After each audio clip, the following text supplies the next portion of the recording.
Television Emisingi.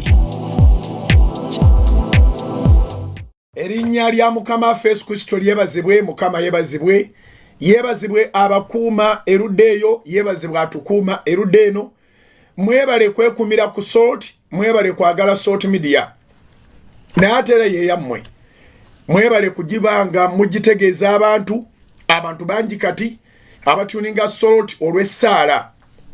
Tugguse ne program Emisingi ku Salt Media platforms zonna, ku Salt FM, ku Salt TV, ku Salt Media app, abali emitala w'amayanja, ku YouTube ya Salt, ate ne ku Facebook ya Salt.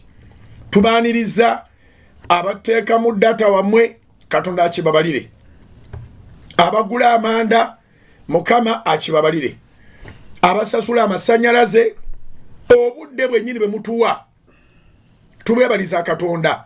Mwebale okubanga mwasalawo ng'essaawa bweti mugituwa awatali kusagasagana. Mukulikeeyo abakozi, tukkiriza Mukama nti wiiki etandise weewaawo bikyali byantandikwa naye bijja kutereera kubanga kisingako okutuula ewaka. Lunaku lwa kusatu twagala kulwebaliza Mukama nti atukoze bulungi ne mu kisiibo kyaffe kitambula bulungi. Lunaku lwa kusatu mu kukola, lunaku lwa kusatu mu kusaba n'okusiiba. Mwebale abasabi, mwebale abasiibi, mwebale abeegayirizi. Mukama abawa omukisa. Eggwanga Katonda ajja kulisumulula tutuuke akaseera nga wamma tokyateekako kakookolo. Naye kaakati embeera eriwo ya kunyweza kakookolo tutaase obulamu. Era togayaala namu kunaaba mu ngalo, sanitizer, okwambala masiki, social distance, byonna byetaagisa okukola okulabika nti weewala obulwadde. Nga bwe twagabana ekigambo ku Sande nti okuggulawo tekwali kuggulawo lwakubanga COVID yaweddewo. Okuggulawo kwali kuggulawo olw'obwetaavu obwaliwo, enjala nga nnyingi, buli kimu nga kirabika kizibu, ate nga ssente tiwakyali. So nga ate naye Katonda ayambye obulwadde nga abukkakanyiza. So nga abategeevu era abagezi baba balina okuggulawo, ate tugende twekuume naye nga tukola. So mwebale nnyo abatandikirawo ne SOPs. Mu Uganda tulina enkola ey'okutandika ekintu ate ne tukigayaliriramu oluvannyuma. Naye kubanga kuno kusiika bulamu, tutwala olugero lw'abajjajjaffe abaalugera nti asiika obulamu tassa mukono. So tuwabawo okugayala kwonna, mpozi ate okutuusa endwadde lweriggwawo. Ejja kuggwawo. Essala zaffe zonna zigamba nti eggwewo, mu buli ngeri naye tenawo yeekwata. Bakulisaayo abanguwako ne muviira essaawa za kafyu. Bakulisaayo abanguwako ng'okwanguwa kwammwe kulimu n'ekigambo kino ekyokwanguwa okusisinkana pulogulaamu y'Emisingi. Ng'Emisingi twagala gikuyiteeko ku Salt TV, ng'Emisingi twagala gikuyiteeko ku Salt FM. Tukkiriza Mukama nti agenda kuzzaawo ebyonoonese. Tukkiriza Mukama nti agenda kuzzaawo ebyo bye tufiiriddwa. Tukkiriza Mukama nti agenda kutuzzaawo. Ekisibo kyaffe kigamba nti Mukama atuzzeewo era atuddizeewo. So Mukama byombi abisobola kubanga kyakoze kyekisinga bino bye tusaba. Akoze ekyokutukuuma nga tuli balamu, tumwebaza. Obulamu businga byonna bye tusabira, bye tukkiriza, bye tusiibira, bye tuyaayaanira. Obulamu bwe bubisinga. Olw'ekyo nga tuli balamu, twongere okugulumiza Mukama, twongere okugumiikiriza, Dawudi atuwa obujulizi n'agamba nalindira Mukama n'okugumikiriza. Ya tulina bye twetaaga naye tulina bifuna mu makubo amatuufu. Tulina bifuna nga tutaddemu ekitiibwa obulamu bwa bannaffe. Tulina bifuna nga tutadde Katonda ku mwanjo. God first. Tulina bifuna nga bwe twagamba nga tutadde Katonda ku mwanjo, nga twagadde obulamu bwaffe, nga tutaddemu ekitiibwa emirimu gyaffe, era n'okwagala abo abatwagala. Yes, tekitegeeza nti bwe tugamba nti n'okwagala abo abatwagala nti tusoosoddeyo batukoze tutya, nedda. Naye Katonda twamusomyeko ng'agamba nti ayagala abamwagala. Abasigadde talina budde bwabwe obw'okubakyawa, obw'okubawala n'obw'okukola ki. Abo bye bateekwa okufuna enkuba bagifuna, musana bagufuna, emmere balya. Naye si bonna nti abaagala, kubanga nabo tebamuwadde kwagala kwabwe. So twebaza Mukama olw'obulamu bw'atuwadde, olw'ekisa ky'atuwadde. Tukyali balamu, tukole n'obugumiikiriza, tukole n'amagezi, tukole n'okwegendereza, tukole n'okwejjukiza ekitutwala ku mirimu. Olwaleero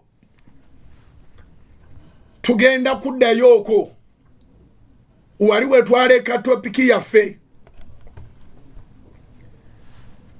Twali tustadinzeeko katono ate ne tusooka tugiwummuza. Kati tuddayo. Point number 8 yakwata akati egamba nti lekerawo okulwana entalo ez'omunfuufu. Lwana entalo ezikutwala ku ddaala eriddako. Va mu ntalo z'omunfuufu. Point number 8, you should not fight small battles, but fight wars that elevates your life. Kati nga wano we tuli mu lutalo lwennyini. Tuli mu lutalo olw'okukuuma obulamu, ate nga tubaako leke tukola akatuyamba leero n'enkya. Kati osobola kusukka kuva ku kigambo kya kutaasa bulamu ate n'oyingirira entalo nti olina gwoyomba naye ku mulimu, olina gwoyomba naye ku midaala, olina gwoyomba naye mu dduuka, olina gwoyomba naye ku mizigo. Ffenna tugenza okugyayo emitwe, okuddayo okukola nga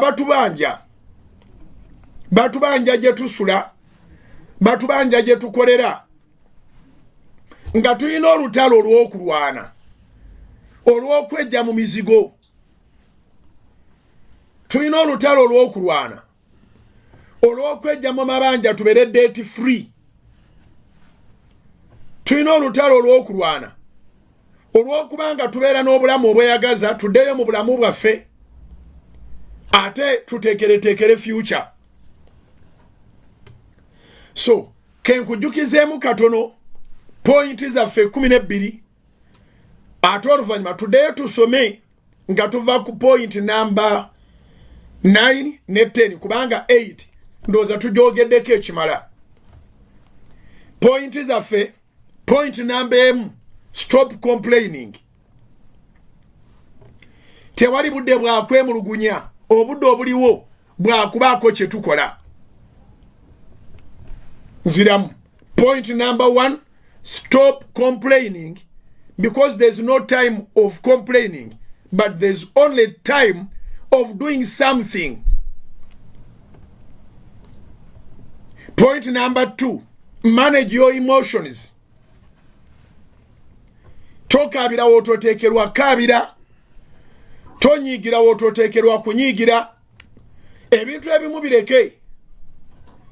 Basebo ne bannyabo ng'olina bakama abo era nga wojja emmere gy'ogabira abaana bo nawe nga wo planningira oteeka okwefuga ebiseera bisinga n'okkiriza abo ababadde abakyamu nga be bananyini mirimu babeere batuufu naye emirembe gibeerewo n'emirimu gisigalewo kenkiddemu gumu ebiseera bisinga awantu awo wojja emmere awantu awo wojja ssente ezikubeezaawo bayinza okubeera nga bakyamu ebyaddala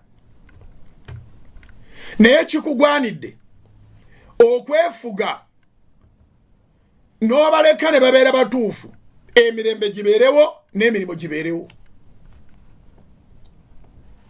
si buli kaseera nti lwobeera omutuufu nti soosobaza obutuufu bwo ne mubakama abo mpola mpola bwe bakizuula bakwagala bamanya kyoli obagamba kituufu kubanga bakirowoozaako nga bw'okirowoozaako. So it is very important to manage your emotions. Oleme okwanukula gw'otateekwa kwanukula. Oleme okukola ky'otateekeddwa kukola. Point number 3. Avoid regrets about your past. Tuli mu recap tuziyitamu. Weewala okubanga otambula kumpi ng'otambulanga musezi odda mabega ate ng'olina kugenda mu maaso. Ebyayita eby'obulamu bwo bireme okukufuga era leka kubeera mu kwejjusa olw'ebyo ebyayita. Kozesa essomo lye wajja mu byayita otereeze ebyo mu maaso. Stop regretting your past. Use your experience to have a better future. Point number 4. Do not allow anger to control you. Anger is a product of bad emotions. Tokkiriza busungu kukufuga kubira muntu wano luyi. Obanga ovuga motoka kugandika mu mukoone. Obanga ovuga gaali kugandika nkole kino. Abantu abamu ogenda n'omusanga n'akuba emmotoka oluyi kati oluyi bw'olukuba emmotoka nannyiniyo n'awulira ki kujjako okulira ng'ebbanginga ng'evuga. So control your anger. Abantu bettidde abaana baabwe lwa busungu n'akuba omwana n'amutta. Abalala obusungu baleetedde okwetta ye ne bumulinnya n'alowooza kwekola kibi kyokka. Abantu abo bangenda kwekola ekintu eyo dayimooni. Avoid to be controlled by your anger. Number 4. Do not allow hatred to be part of your life. Do not allow hatred to be a part of your life. Tokkiriza obukyayi. Omwoyo gw'obukyayi togukiriza kufuga bulamu bwo. Bino bye ŋŋamba bye bimu ku bisinga okusiba abantu. Olina kwekolamu omulimu. Bye bimu ku kwezuula n'ogamba naye nkyawakyawa nnyo. Abamu mukyawa nga ne gw'okyawa tomulinaako nsonga era ng'oli bw'akubuuza nti naye yakukola ki tiwali naye simwagala. Kukyawagana kuli wangi nti kuli ne mu bakabona. Lekeraawo okufugibwa omwoyo gw'obukyayi. Obukyayi obwo bukula ne bufuna obujja buzaala obwana awo fitina. Era obukyayi bwe buvaamu okugaba obutwa. So olina okwegendereza ennyo oleme okufugibwa omwoyo gw'obukyayi. Tebakukyaya ate naawe toweekyaya. Fuba olabike nti okola bikwatako. Tutegereganye. Eyebadde namba 5. Namba 6 egamba do not waste your time in worries. tomala biseera byonga weeraliikirira. Omuntu akkirizibwa okulowooza naye takkirizibwa kweraliikirira. As a human being, you are allowed to think, but you are not allowed to worry. When you worry, you don't find solutions. When you think, you find solutions. Remedies teziva mu kweraliikirira, ziva mu kulowooza. Abantu abamu osula okulungutana weekyusa oddeeno ddeeri bw'oba ne munno n'akubuuza kiki nakyo nga tokyogera naye ng'ate weekiri era nga kikweraliikiriza. Omulimu gw'abakansalazi kuyamba abantu buteeraliikirira. Ne bw'oba olina lipooti nnene oba ya sirimu oba ya kansa oba ya TB oba yaki, amalwaliro ga gavumenti gabeera ne bakansalazi n'aga private ne bakubuulira nti kino si gw'osoose era kijja kuggwa. Abaakwata kansolingi ezo bangi baatwazaako bawangaala. Okweraliikirira kuleeta okufa. Okweraliikirira kuzaala endwadde, pressure n'erinnya oba nekka. Sukaali muli muntu mu mubiri gw'alina pressure naye si bulwadde. Naye okweraliikirira kufula pressure obulwadde. Buli muntu mu mubiri gw'alina sukaali naye nga si bulwadde. Naye okweraliikirira kufula sukaali obulwadde.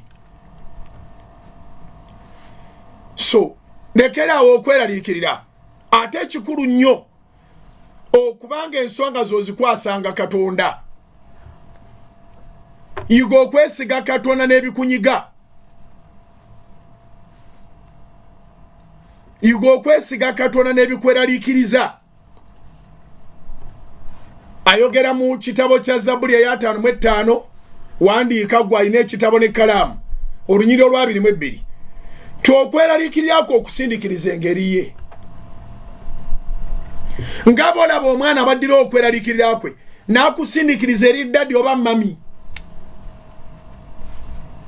Omwana bw'akuloopera munne amutawaanya nga yakita. Omwana bw'akubulira ebitabo bye bamutumye nga yakita.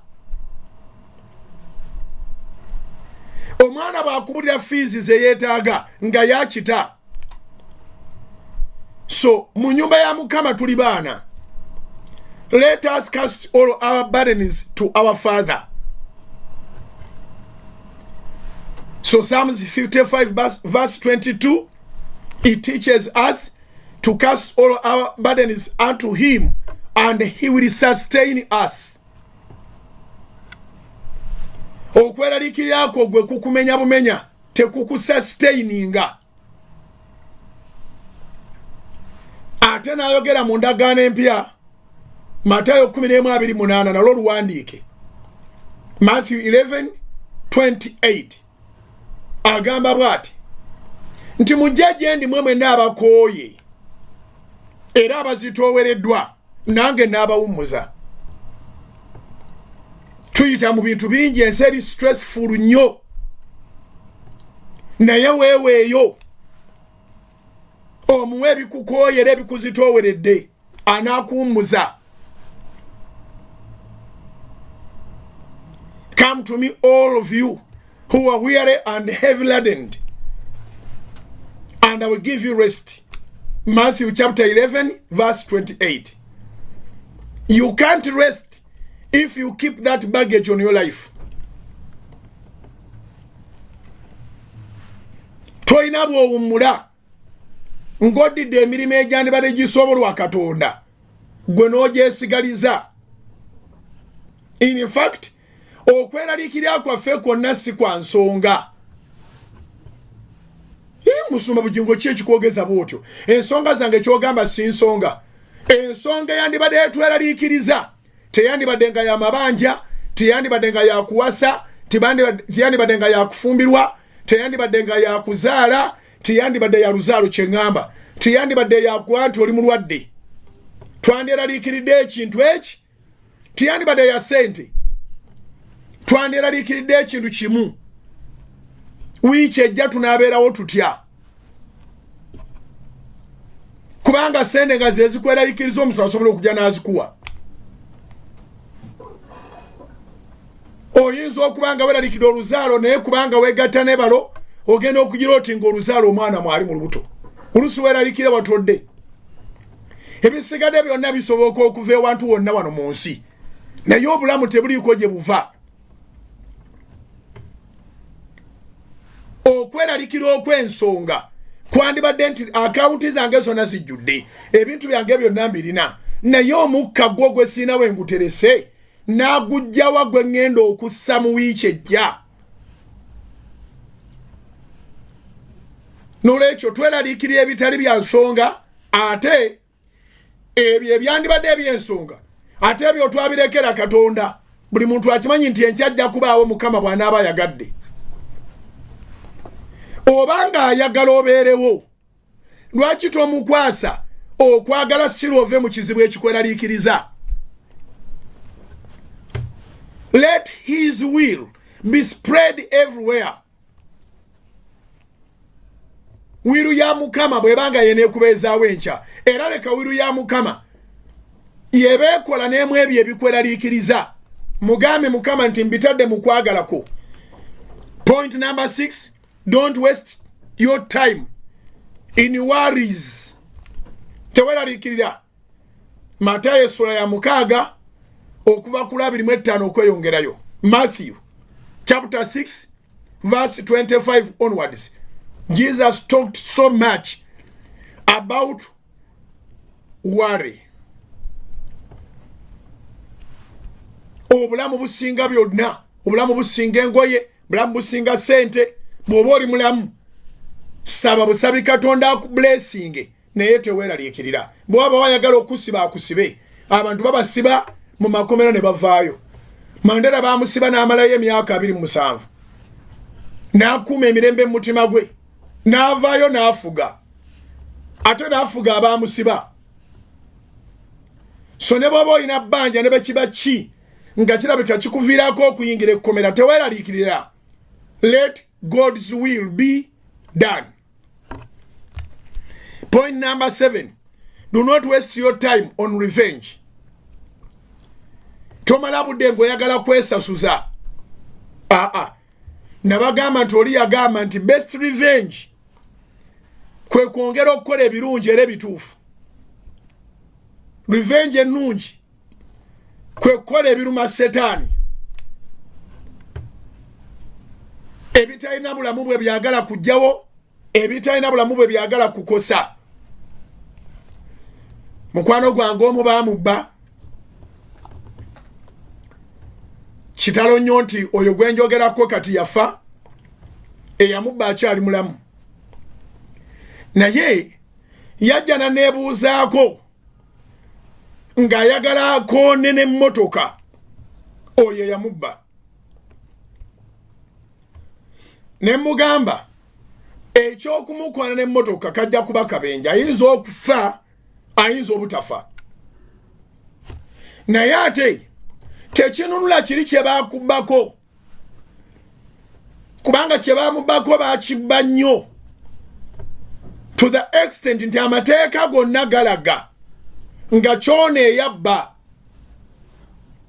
Obuwandiiko obuliwo tebulaga nti ono ye yali nannyini, ate nga mu mazima amatuufu ono ye yali nannyini, naye nga mu biwandiiko wonna sisitimu yonna ng'eraga nti oli ye nannyini, omubbi ate kati ye nannyini.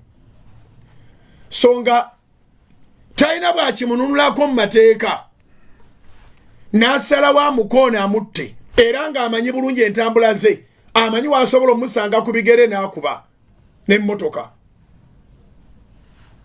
Ne mugamba tokikola, kubanga okusooka tekikomyawo ekintu kiri ekiri mu buwandiike, naye ate kikuteeka mu position embi ne Katonda. Olutalo luleke Katonda lukulwanire, kubanga oyinza omukoona n'afa naawe n'ofa gwe n'ogenda mu geyeena ey'obwereere.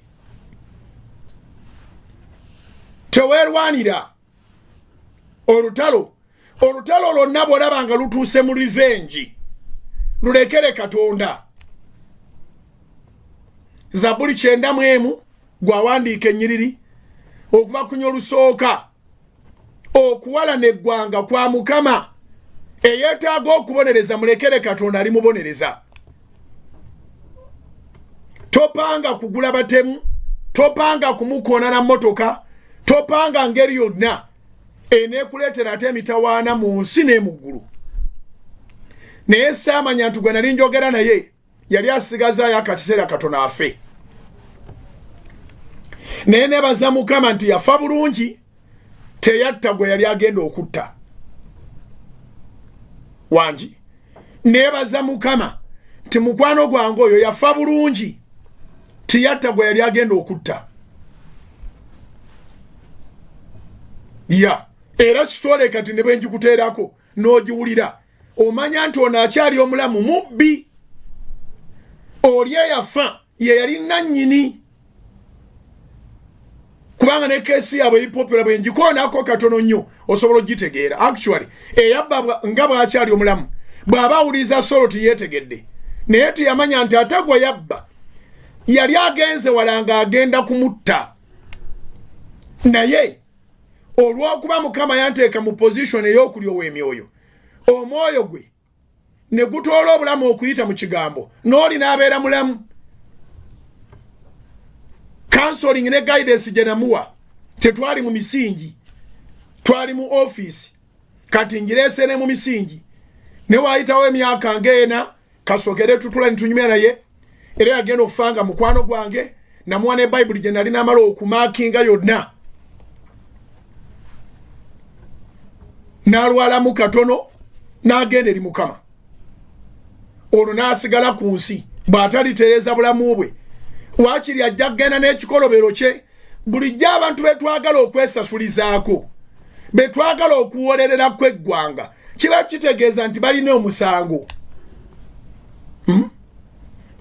Kizibu okusanga ayagala okwesasuliza ku muntu ku bwereere, wabaawo ensonga. Kati kubanga waliwo ensonga, gwe leka kufuuka mulamuzi, kirekero omulamuzi atali anguzi. Kuba ne bwe munaagenda mu balamuzi ab'oku nsi era ajja kusingirayo. Kyegambye nti oli kye yabba ligale kikye, naye nga honestly si kikye. Waliwo enjawulo wakati wa legal aspect ne honest aspect.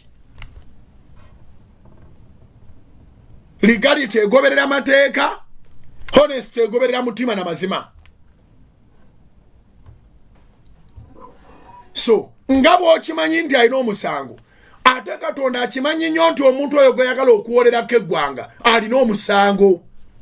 Era tebakulimba nti waliwo adduka mu maaso ga Mukama unpunished. Taliyo.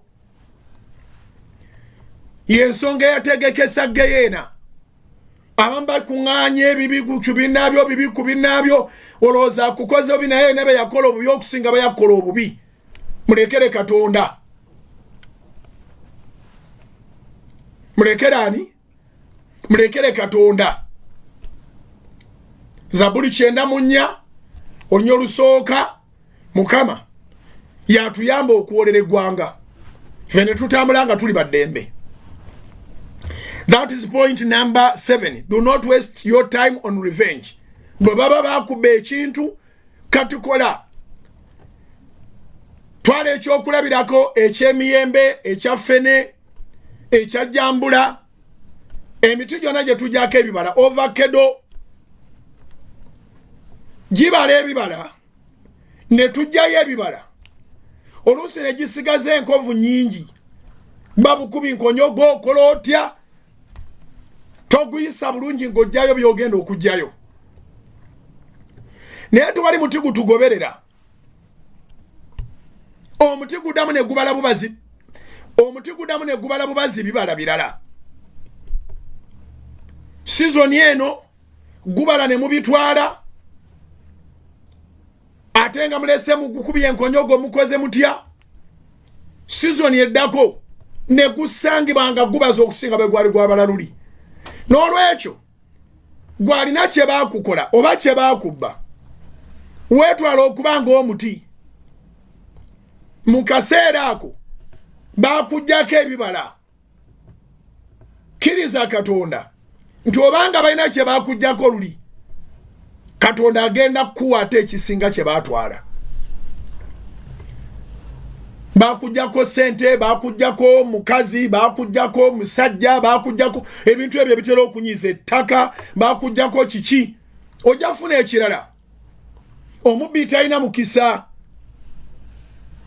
naye gwe gobabba gwoliko omukisa era gwolina omukisa ogenda kuddawo era bw'otodda mu kkaabira mataga yiise nga babagambe Masaka ogenda kuddawo ojja kugula ettaka erisinga lye baakufera ojja kuzimba ennyumba esinga gye baatwala ojja kufuna amaka amalungi okusinga ge wafiirwa sente ojja kufuna ezisinga ze baakuggyako togezaako okuyingirira kukola revenge kubanga oyinza n'okwekanga nga gweyagala okukolako revenge yeenenya maaso ga Mukama n'ateereza obulamu nga gw'oli mu masabo onoonya amalogo ogenda sabo okusabo kyanalaba ajja kiraba sabo okusabo kyanalaba ajja kiraba omwoyo gwo n'oguteeka at stake. So don't think of revenge. Point number 8 yeyo gye tuluddeko eya don't fight small battles, fight wars that elevates your life. Tolwana ntalo za mufuufu waliwo olutalo olunene oluli maaso go olw'okulaba gye wava bwe wafaanana otuuse otya w'otuuse abadde Katonda agenda kubeera Katonda akutwala emaaso. Abamu balina okuleetako olukuunya, balina okutawaanya mu kifo wooli ove mu comfort zone ogende waddako, balina okuvumira ku mizigo, balina okuyombeseza mu kampani mwokolera, balina okukyankalanya osobole okugenda waddako. N'olwekyo tolwana ntalo za mufuufu, faayo ku lutalo olukwatako. Point number 9, don't waste time because time wasted is time lost. Awo katuwe tugenda okusoma. Point number 9, don't waste your time, don't waste any time actually, because time wasted is time lost and actually unrecoverable. Toyonona biseera, toyonona budde, byonna ebikubaddeko, move on. Yigira kubiyise okole ebirimu omulamwa. Twagamba nti oli yagamba nti when you make a loss, do not miss on the lesson. Bw'obanga ofiiriziddwa ate tofiirwa na ky'oteekeddwa kuyiga. When you make a loss, do not miss on the lesson. Learn something and run with it. Baako ky'oyiga odduke n'ekyo. So point number 9, don't waste time. Toyonoona budde, tugenda kukyogerako nnyo. Point number 10, don't waste your time with wrong people. Point number 10, toyonoona budde n'abantu bakyamu. Basobola okuba nga si bakyamu nga bwe baga nti gundi mukyamu, oba ateega abantu ku kkubo, oba mubbi, oba mukwasi w'abakazi. Nedda, nga is a wrong person to you because he's a lazy person. Nga muntu mukyamu gy'oli kubanga munafu.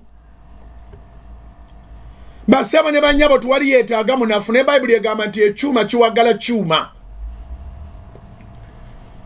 You need an iron to sharpen the iron. Oba tutegeregana. Taasa obudde bwo toyonoonera budde bwo mu bantu banafu, mu bantu abakyamu generally. Point number 10, do not waste your time with wrong people. Point number 11, do not fear to take risks. Yeah. In other words, singa tuwali basuubula nnyaanya abantu singa tebasuubula michungwa, abantu singa tebasuubula magi, byonna ebyo bye tulya mu bulamu bwaffe ababiteekamu ssente balisikinga. Nakyo tujja kigaziya mu kiseera kyakyo ekituufu. Point number 12, avoid a dirty heart and evil thoughts. Stop being negative. Negativity, mwoyo mubi nnyo nnyo. Omwoyo gw'okubeera ku ludda olukyamu buli kaseera mubi. Ntotuuka akaseera nga n'ekikopo ky'onywerako okiinako negativity, egirasi gy'onywerako ng'ogiinako negativity, essowaani gy'olirako ng'ogiinako negativity, essuuti yo oba ekiteeteeyi kyo, engatto yo, emmotoka yo, nga balaba oyina birungi naye nga gw'obirabamu obubi. Avoid a dirty heart and evil thoughts. Avoid being on the negative side always. Even when there is a lot of negativity, find some positiveness out of that negativity. Because on this planet, there is nothing absolutely that doesn't have advantages. Even the devil has advantages. If the devil had not tortured us, we wouldn't have seen God. Mu bubi bwa Setaani bwonna era naye waliwo akalungi ke tulaba. Atuleetera okwenywereza mu Katonda. So Setaani akulumbye ebintu bingi byonna olaba bibi, bw'oba weetegereza bulungi ogenda kulaba Katonda. Ogenda kulaba nga Setaani yakuleetedde okufuna Katonda. Ewaffe Masaka bagamba nti akugoba yakulaga ekkubo, ne mu kukugoba era tobeera negatiivu. Kkiriza nti Katonda akiganyiza kibeewo nga bwe twagabye ennyiriri jjo mu misingi. Romans 8:28, all things happen for good to those who love God. Ebirungi tubyebaliza mu kamera ne tubikubira engalo. Birungi, biri obvious birungi. Naye nabyera bina negativity, bina disadvantage. Bw'obulira mu birungi ate ne weerabira bikuwadde. When you go and get lost in the blessings and you forget the blesser, it's a curse. N'ebirungi oyina okubeera omwegendereza kubanga osobola okudduka n'ebirungi ne weerabira omulungi Katonda abikuwa. Then ate ebibi era nabyo tubirabe nga waliyo ka positive, kubanga ebibi opposite yabyo birungi. The opposite of bad is good. So oluvannyuma lw'okubiyita mu bibi by'oyitamu ate mwe tuva ne tuyimirira n'ensi n'etukubira enduulu nga tulina obujulizi. Obujulizi bwo bugenda kuva mu mbeera gy'oyitamu. Obujulizi bwo bugenda kuva mu mbeera gy'oyitamu. So kati tugenda kusomako point eno number 9 ne number 10. Point number 9, egamba don't waste your time because time wasted is time lost. Point number 10, egamba don't waste your time with wrong people. Ziwandiike kanzije tuzikubaganyeko ebirowoozo. Nzikiriza mpumulemu katono ndowooza njogedde nnyo, tugendeko mu break ate ne break eyo giteekeko nnyo omwoyo kubanga Katonda alina kyayogera n'obulamu bwo. Mukama akumpeera omukisa kankomewo ng'akaakalango kawedde ate tugende maaso n'okubako kye tuyiga olunaku olwaliro. Programu emisingi Alozias Bugingo gegange oli ku Salt Media Platforms. God bless you. Kankomewo. Soul Television, Femunyo.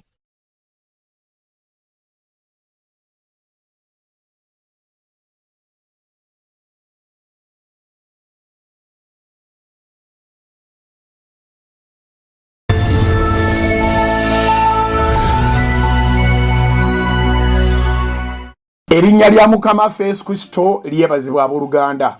Mukama yebazibwe atukuuma, Mukama yebazibwe atulabirira, Mukama yebazibwe atugabirira, Mukama yebazibwe atulwanirira. Yebazibwe oyo atuwa omukka ogw'obulamu. Yebale kubakuuma, yebale okubakuuma abali ewaka nga temuvaawo kubanga n'emirimu jaggalwawo. Yebale okubakuuma abava ewaka abagenda okubaako kemuyiiya, amakampuni abamu gakyabakkiriza okubanga mugenda ne mukola. Yebale Mukama abakuuma amagenda ate n'amadda yatulabirira. Yebale abakuuma naddala mmwe be bagamba nti muli ba essentials abayina emirimu nga gikyakolebwa n'akukuuma n'ovaayo nga tokwatiddwa bulwadde buno. Erinnya lya Mukama lyebazibwe. Mwebale abakwata essaala, tukwate essaala, tugenda kuwangula embeera eno. Mu kaseera katono Katonda agenda kuba atuwangulidde, ffenna be tubeera mu mwoyo gwe gumu ne tugamba nti apaana endwadde katugiroopa eri Katonda omuyinza w'ebintu byonna. Kiseera kijja kutuuka nga abadownsizingibwa nga ne mumukomyewo makampuni okukola. Kiseera kijja kutuuka nga abaggalirwawo mwenna mukomyewo okukola. Tusaba Katonda atugulirewo eggwanga. Ensonga nendeese ensonga nkulu. Bannaffe bangi bagenze naye ffe tukyali balamu. Bwe tuba tukyali balamu kitegeeza wakyaliwo ebyokukola. Salt Media egenda maaso n'okubaweereza. Salt Media egenda maaso n'obatuusaako enjiri ate n'amawulire agagenda maaso mu ggwanga. Emikutu gyonna omukaaga 17 Salt FM Kampala, 98.2 Salt FM Busoga, 102.6 Salt FM Mbale, 97.5 Salt FM Mubende, 9.3 Salt FM Fort Portal, 95.0 Salt FM Mbalala, kwogattane Salt TV okuvira ddala ku free to air, ku StarTimes eya antenna, ku StarTimes eya dish, ku Zuku dish yayo, ku Azamu dish yayo, ku Go TV paka ku DSTV. Twasigala tugenda maaso. Lwaki ebyo byonna mbyogedde nga ngamba nti gwe alina endagaano ne Mukama era akyakola oba gwe basindika ewaka naye ng'omusaala gwo baguweereza oba mu kitundu oba mu bulambalamba bwagwo. Endagaano yo ne Katonda ginyweze. Ekimu kye eky'ekkumi n'ekiweebwayo kiweeyo ng'okijja ku ntobo y'omutima gwo. Tolina ngeri yonna gy'osobola kusasulamu Katonda olw'ebyo by'akola. Emirimu gyaffe gyo mugimanyi. Salt Media Group of Companies teyaayaanira bulango newankubadde nga bonna abalina ebirango bagimanyi nti yeesinga, bagimanyi nti ewulirizibwa, bakimanyi nti egobererwa. Bandyagadde nnyo baleeta ebirango naye twasalawo okuva ku lubereberye tetutwala buli ssente ejja. Twekenneenya nnyo ssente ki gye tugenda okutwala era bwe tugitwala gwe tukulangira tukuwaaki. Kiki kye tuba tukuweereza? Ekyo kye tukuweereza ky'otusubiramu naffe okulanga gy'oli. Kireeta obulamu oba kikosa obulamu? So obulango obungi bubeera ku bbali ne tubugaana ne tugamba katutambule. Mu ngeri eyo House of Prayer, mikwano gya House of Prayer, mikwano gya Salt Media, bwe muwaayo ebimu by'ekkumi n'ebiweebwayo bweto bwe tuddukanye emirimu egyo gyonna. Sayiti zonna nga bwe nzogedde, emikutu gyonna nga bwe njogedde, gisigala gisasula amasannyalaze, gisigala gisasula amafuta, gisigala gisasulira intaneti, gisigala gisasulira abakozi. Ffe titugobangako bakozi n'otatolo. Tubatwalako obutuuza abamu ne bakola nga bali waka ate oluvannyuma abo ne bajja ababaddewo ate nabo ne baddayo. Yenkola ndowooza entuufu. Si ke kaseera okutuuka wano ne tugamba nti be tubadde tukola nabo bonna tubagobye kati ababadde bali emabega we ye yennyini abaana abeerawo atya. Nolwekyo njagala kusaba nti bw'obanga gwe osobola okufuna ebyenfuna nga bikyatambula bulungiko gy'oli, nyweza endagaano ye y'ekimu eky'ekkumi. Nzize kuwa engeri gy'osobola kiwaamu nga tokalubiriziddwa. Abasobola okgenda mu Centenary Bank nga Centenary Bank yeekuli okumpi gye tukuŋŋaanyiza ssente za Pentagon, gwe gy'oba otwala ssente z'ekiweebwayo n'ekimu eky'ekkumi. Nziramu asobola okgenda mu Centenary Bank nga yeekuli okumpi mu ggwanga lyonna, eyo gye tukuŋŋaanyiza ssente ez'okuzimba Pentagon, gy'oba otwala tayisi kubanga ya akawunti ekuli okumpi. Wandiika akawunti oba ng'ogyerabiddemu oba ng'ogijjukira, twebaza Katonda. Akawunti eri mannya ga House of Prime Ministers International eri mu Centenary Bank, tukuŋŋaanyizaako ssente za kuzimba Pentagon, naye bw'ebanga yeekuli okumpi nga gwe okyayinawo kacyansi k'okukola, endagaano yo naye Katonda ginyweze. Bassebo ne bannyabo, ekimu eky'ekkumi omuntu ayinza olowooza nti kyandimuyiridde ssente zokka kubanga Mukama agambye okugula bituli by'eggulu n'akuyira omukisa n'otabako na bbanga woguteeka. Naye n'okuba ng'otambula ng'oli mulamu munogoka abantu gye banogokamu, Katonda ddala abagguddewo eggulu n'akuwa obulamu. N'olwekyo kiwulire ku mutima gwo, oteekengayo ekimu ky'ekkumi kyo, ofunye omusaala gwo, oba otunda, oli mu ba essentials, bakuweereza ekintu, ekimu ky'ekkumi kikulu nnyo, kiddukanye n'emirimu gya Katonda, naawe ne Mukama n'akukumireyo ng'oli mulamu. So akawunti yaffe mu Centenary Bank eri namba 31 0 emirundi 3 6 00 6 1 eri mu mannya ga House of Prime Ministers International eri mu Centenary Bank. Akawunti ey'okubiri obanga Absa Bank ekuli kumpi ng'olina ekimu ky'ekkumi oba ekiweebwayo, akawunti eri mu mannya ga House of Prime Ministers International eri mu Absa Bank, eri mu Uganda Shillings, eri akawunti namba 600 297 680 emu. Njiddamu akawunti eri mu Absa Bank mu mannya ga House of Prime Ministers International ya Uganda Shillings, eri akawunti namba 600 297 680 emu.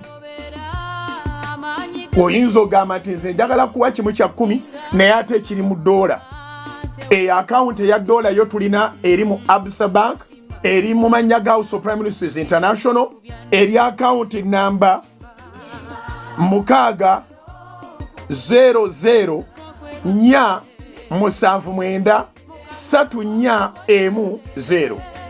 Njiddamu akawunti eri mu $, eri mu mannya ga House of Prime Ministers International, eri akawunti namba 600 479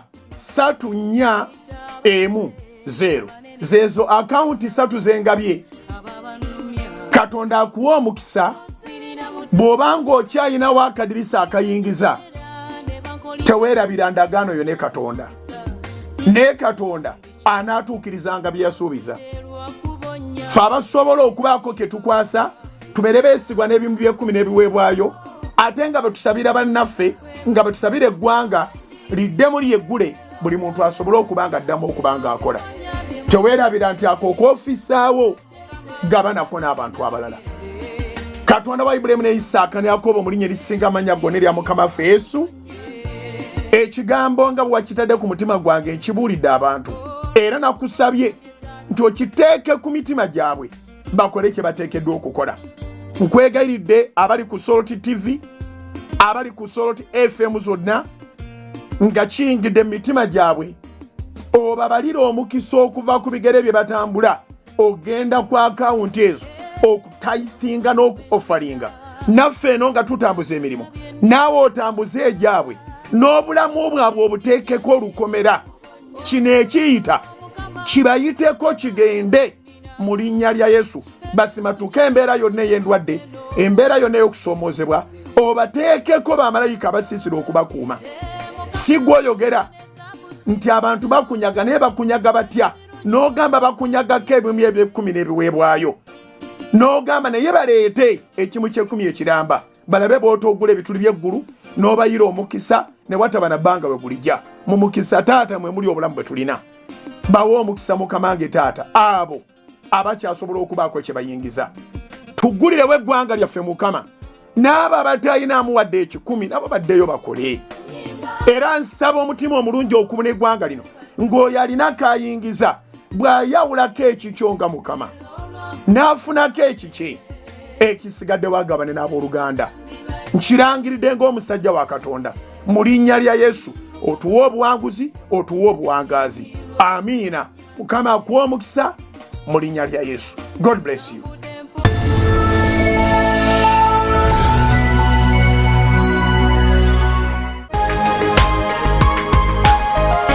Soul Television Femunyo. Mukama lyebazibwe mukulikireyo ddala mu kalango ako abatuukiriza byonna ebikalimu. Tubasabiranga mutulaba, tubasabiranga temutulaba, tubasabiranga mutuwulira, tubasabiranga temutuwulira. Mwebalire ddala okukola the needful. Abali wano n'abali emitala w'amayanja, Mukama abawo omukisa. Tugambye points 12 tuziyiseemu mu recap mpola mpola, ndowooza nawo ozeemu n'otereza notisizo. Ate tugezaako okwelaboratinga mu katono. Kakati katugaziyeeko ku point number 9. Don't waste time, because time wasted is time lost. Ate point number 10 egamba don't waste your time with wrong people. Twagala zikombayininga tutambulirawo. Waliwo ekintu kye neetegereza ate nga nzikiriza nti naawe wakyetegereza era twakyogerako ne twakyogerako katono. Twayogera ku kigambo ekyokuba nti COVID-19 lockdown yatuwa okwekebera, yatuwa okwekuba mu torch, yatuwa time to reflect in our lives. Ne tukizuula nti wabaddewo obugayaavu bungi, wabaddewo okusuula ennanga, oba wabaddewo n'okukola nga tukola kabampaane, n'opangisa ennyumba ng'ennyumba togyetaaga naye ogipangisiriza abalala baleme kulaba nti osula wazibu, n'ogula emmotoka ng'emmotoka togyetaaga naye ng'ogiguze weeyongereko ku status, naye nga status gye weetaddeko egenda kwavuwaza bwavuwaza. Abantu nga bagula emmotoka bafaayo nnyo ne ku consumption, so that akasente kasigazaawo ate emmotoka tekanywamu mafuta. Kitegeeza nti oyo agiguze as a necessity but not as a luxury. Taguze ya luxury, agiguze kubanga eri necessary. Kyava agigula nga agibaliridde bulungi naye temutwala mu lugendo lwa bwavu. Ennyumba tunoonya ya kusulamu, si abantu kutuwaana kusula ku nnyumba za bbeeyi.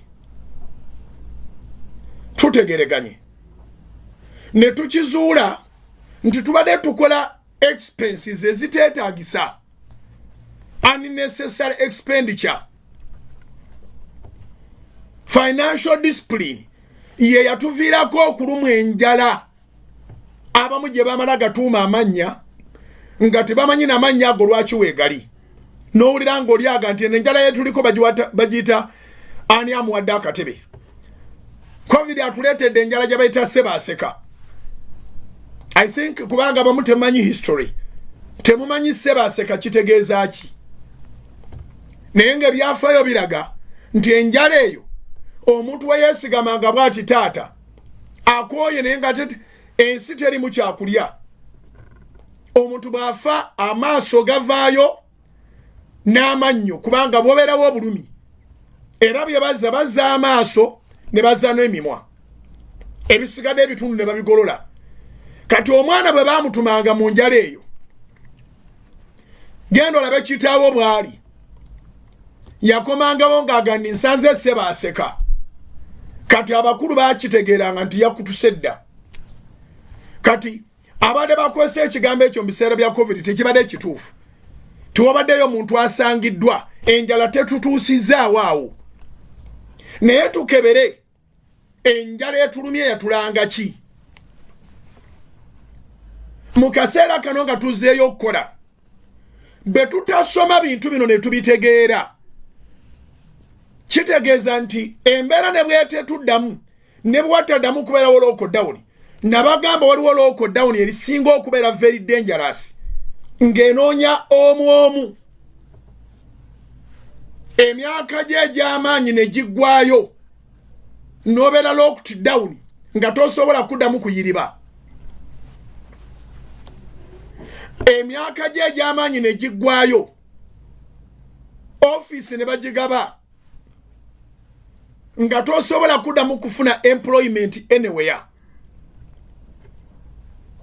emyaka gye egy'amaanyi egy'okukola ne giggwayo egya talent ne giggwayo abayimbi bakaddiwa abasambi b'omupiira bakaddiwa abaddusi bakaddiwa buli kirabo ky'olowoozaako kituuka ekiseera ng'okyali mulamu naye nga toyina relevance mu area mwe wali so ke kaseera twekube mu tooki tubuuze nti obudde twabwonoonerangawa tulabe bye twayonooneramu obudde nga byakweraga tulabe bye twayonooneramu obudde nga bya mikyakalo bukyakalo kyannuma nnyo era nze nakikolako ataaka ne mbagamba bannange tubadde dispersed tugende nga tugenze ku lutalo tugenze kulwana engeri y'okulwanaganamu ne covid yakubeera dispersed buli bantu badde gye basobola okubeera mu mayumba gaabwe covid abulwe waakwatira abantu kubanga attira mu concentration atta abantu lwakukuŋŋaana nakati mbakubiriza nga tuzeemu okukola tobeera mu bukuukuulu omuntu omu ayogera mwenna n'abasiiga covid ate oyo abasiiga covid ebiseera ebisinga yoyo gwola batayagala kutereeza masiki ye omwoyo ogumulimu gumala ne gukwata nawe masiki yo n'otagitereeza kati n'alyoka akakusiiga bulungi naye nga tagenderedde tamanyi naye kubanga abadde reluctant mu kuseesetulanga masiki eyo mwe yakwatirwa mwe yasiigirwa kati ate nawe mwagenda okusiigira oba tutegerekana so twabeera dispersed obusungu bwa covid buleme okubaako gwe bukwata twasaasaana kugenda kulwana kyova olaba nze neewola ekigambo kya his excellence ng'agamba abakyala bali abasula mu butale nti balwanyi banne ne ngamba abantu bonna abaagenda abatakyajja mu kukola mu kaseera ako balwanyi temubayita ba vulnerable kubanga gamu ku makulu g'ekigambo vulnerable mu makulu nga 10 ekigambo ge kirina mwe mulina okubanga olwo ogenze mu bakateeyamba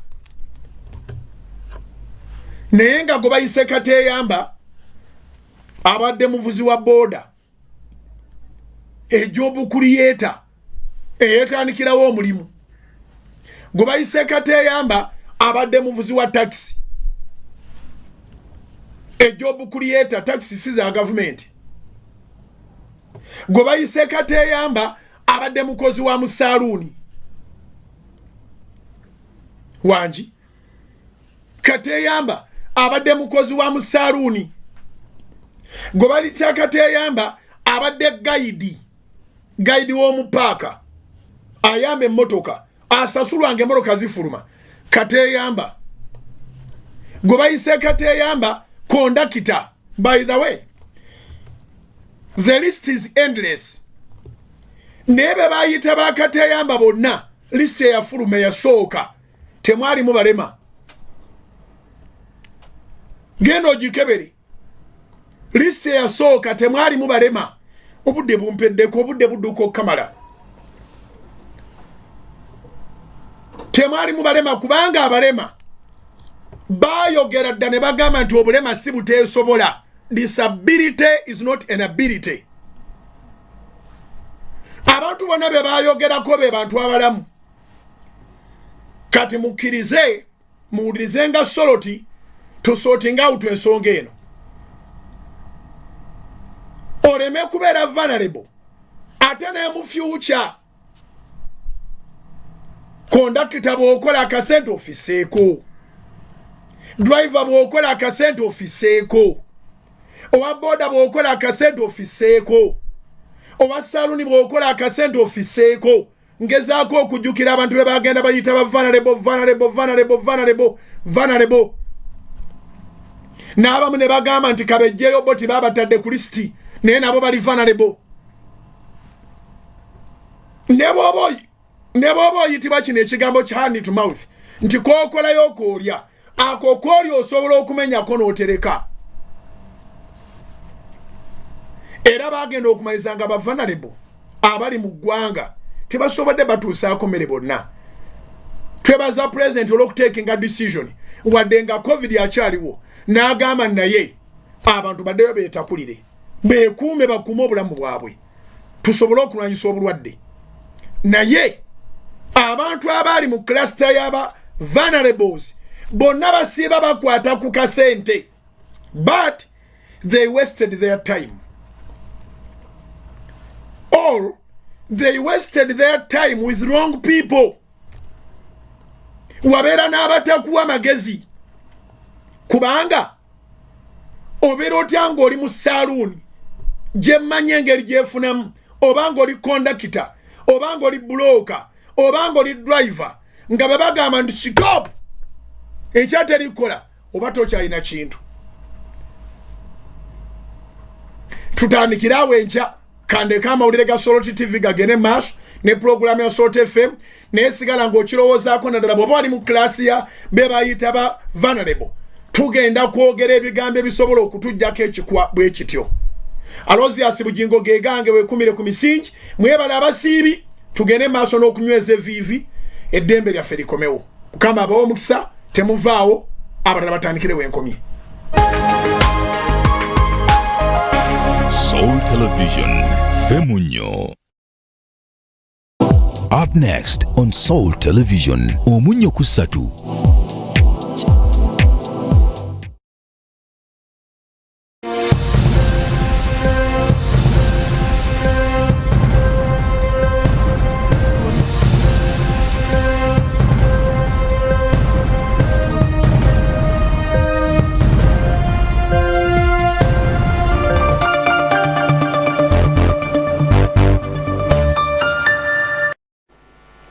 Musibye mutyano bannaffe abatulaba Soul TV n'Omunyo Kusatu. Nze Rita Kamya babuuzaako ndina Rosette Kalungi nga bulijjo ku ludda olw'abannaffe ab'obubonero, era tugenda kuba tukutuusako Omunyo Kusatu nga bulijjo. Katusooke tukulaga emitwe emikulu tukomewo nago mbujjuvu tovaawo.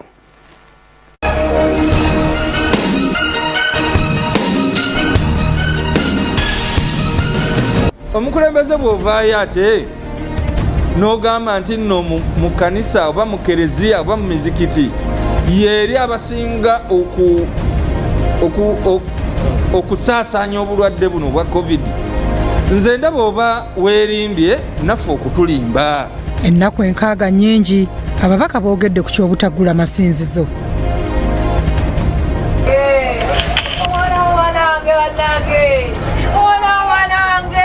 Ettima omugagga atadde obutwa mu menvu, abaana bagalidde, omu afudde.